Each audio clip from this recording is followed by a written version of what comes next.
পল্লব মনে মনে ভাবে, যদি জেনে যায় ওরা, জানতে দেওয়া যাবে না, কিছুতেই জানতে দেওয়া যাবে না।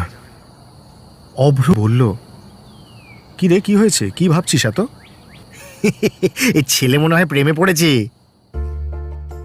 পল্লব, সায়ন, অভ্র ক্লাস 12-এ পড়ে। ওরা খুব ভালো বন্ধু। যদিও পল্লব এই গ্রুপে নতুন, ওর সম্বন্ধে অনেক ধোঁয়াশা থাকলেও ছেলেটি মিশে যেতে পারে। পল্লব বলল, আচ্ছা তোরা কথা বল, আমি একটু আসছি, বলে চলে গেল। তুই কি জানিস পল্লবের বাড়ি কোথায়? একবার গেছিলাম, কিন্তু ওর বাড়িতে ঢুকতেই দিল না, বলল সব নাকি অগোছালো হয়ে আছে। চল তাহলে আজকে ওর বাড়ি যাব। সায়ন একটু ভেবে বলল, ঠিক আছে, কিন্তু আবার যদি ঢুকতে না দেয়? অভ্র হেসে বলল, সেটা আমার ওপর ছেড়ে দে। স্কুল শেষে অভ্র আর সায়ন পল্লবের বাড়িতে গেল। পল্লব ছুটির আগেই বাড়ি চলে গেছিল। ওরা পল্লবের বাড়ির সামনে এসে দরজায় ধাক্কা দিল। 3 বার ধাক্কা দেওয়ার পর পল্লব দরজা খুলে বাইরে বেরিয়ে এলো। পল্লব ওদের দেখে একরকম চমকেই উঠল, তাও নিজেকে যতটা সম্ভব সামলে নিয়ে বলল, কিরে তোরা এখানে, কি হয়েছে? অভ্র ওকে আর কথা বলার সুযোগ না দিয়ে প্রায় জোর খাটিয়েই ভেতরে ঢুকে এলো। ভেতরে এসে সায়ন আর অভ্র যা দেখল, তাতে ওদের শিরদাঁড়া দিয়ে একটা ঠান্ডা স্রোত নেমে গেল। সম্পূর্ণ জায়গাটায় কিরকম লাল একটা আভা। সোফায় একটা কালো বিড়াল, বাড়ির সিলিংয়ে বাদুড় ঝুলছে। সায়ন কাঁপা কাঁপা গলায় জিজ্ঞেস করল, এ ভাই, এসব কি? পল্লব ওদের বলল, তোরা শান্ত হ, আমি তোদের বলছি পুরোটা। দেখ, আমার দাদু একজন তান্ত্রিক ছিলেন। ছোটবেলাতেই আমার মা বাবা মারা যান, তারপর আমি দাদুর কাছেই মানুষ।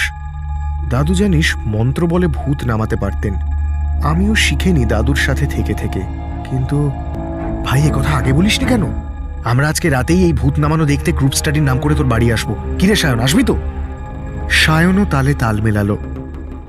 পল্লব বারণ করার চেষ্টা করেও পারল না।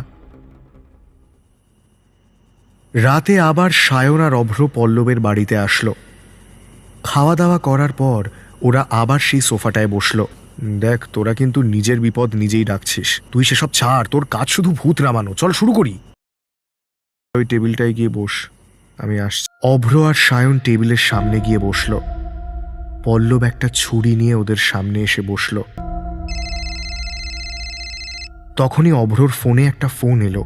ফোনের ওপাশ থেকে একটা চেনা গলা ভেসে এলো। ভাই, আমি পল্লব বলছি, কালকে স্কুল ছুটি তো? অভ্র আমতা আমতা করে বলল,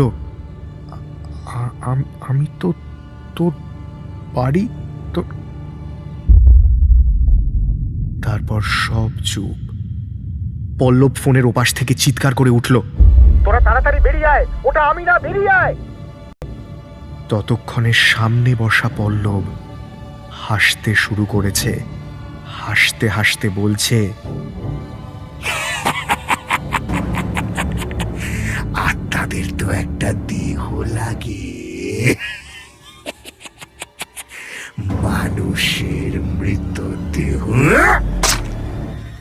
সঙ্গে সঙ্গে পল্লব ছুরিটা ঢুকিয়ে দিল সায়নের বুকে। অভ্র পালাতে গেল, কিন্তু পারল না। বুঝতে পারলো তার বুকের কাছটা ভেজা লাগছে। কেউ অর্ধেক করে দিচ্ছে তার দেহটাকে। বাদুড়গুলো চারিদিকে উঠতে শুরু করেছে, কঙ্কালের খুলিগুলো আকাশে উঠতে লেগেছে। পল্লব হাসতে হাসতে বলছে, ভূত নামাবো, ভূত, তোদের রক্ত দিয়ে ভূত নামাবো, রক্ত দিয়ে ভূত।